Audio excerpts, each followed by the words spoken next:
All right. Hi, everybody. My name is Giles Hall. I'm a computer programmer, and can you hear me?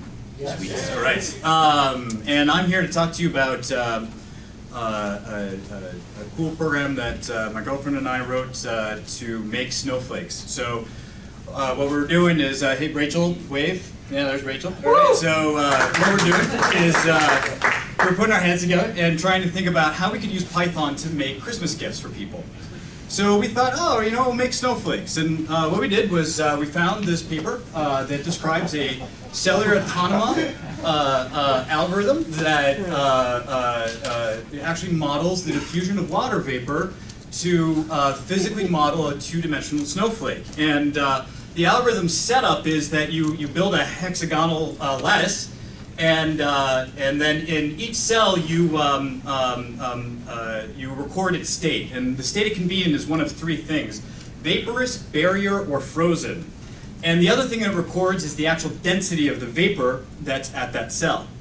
And so all cells are initialized into a vaporous state with a homogeneous density, so it's the same density throughout the whole field.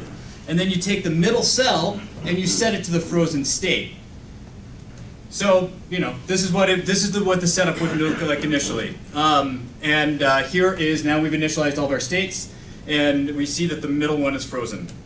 Now the crank on this algorithm is 5 steps: diffusion, freezing, attachment, melting, and noise. So diffusion, the vaporous cells trade water vapor. They average it out amongst their neighbors. And then you calculate whether it freezes to the main body of the crystal or not. There is an attachment state where it actually attaches to the body of the crystal. And then the cells that are right around the center of the frozen part are known as barriers. So they're kind of quasi-liquid frozen, they're kind of in a quasi-liquid frozen state. And so they're constantly going through a process of melting and freezing. And finally, there's a noise step to just kind of add some stochastic noise to the overall field of vapor. So this is kind of a contrived example, but we have our frozen cell in the middle, and then we have our boundary cells around, and then our vaporous cells.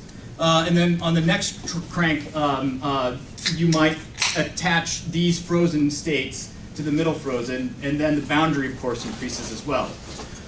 This is, again, contrived. It should be growing out in a hexagonal way, but I just kind of ran out of room there. So the algorithm itself has 8 different parameters, and so these parameters roughly correspond to kind of the physical reality of what the snowflake is growing under, what the relative humidity and temperature factors, etc. And these parameters are meant to change over time, which again, kind of reflects how a snowflake grows. Right, as it grows, it gets heavier, and it starts to fall, and so its environment is going to change. And so what we did was we took our friends' names and we used them as random seeds for parameters in the model. And so as you can see, I just took the basically random points and connected them with splines so they'd be nice smooth transitions. And so this would be time. This would be a specific parameter. And so this is an example of what it generates. You can see that this is all vaporous, and then of course this is the body of the crystal itself. The different colors represent different density states. And it's actually, it's amazing as far as the range of snowflakes that it can generate.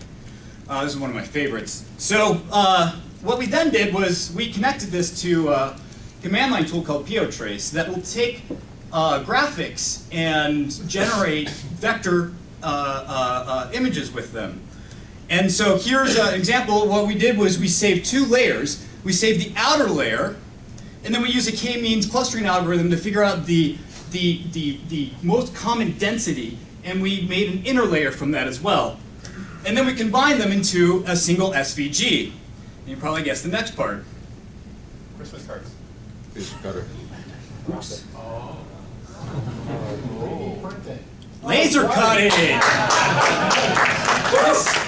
This is done at Danger Awesome right here in Central Square. We cut about 100 different snowflakes. So the first phase is to go through an etching process, and then it proceeds to cut out around the edge of the snowflake, and that allows us to pop it out of the acrylic excuse me, and then give them as gifts. So here are some more examples, and we made these cute little pouches for them. And the code is all up in GitHub under my account under Vishnu Bob. It's free and what have you. So please, if you know the whole pipeline's in there. It goes from snowflake to generation of the SVGs in one shot.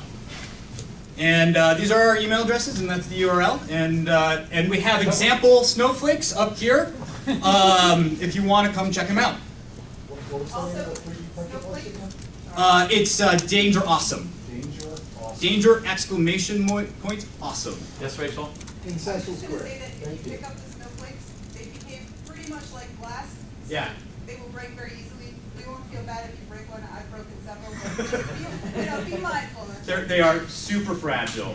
But at any rate, yeah, it's making physical things with Python. Cool stuff.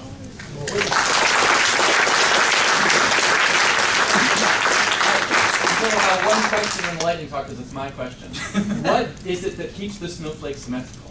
It's because they grow in a homogeneous environment.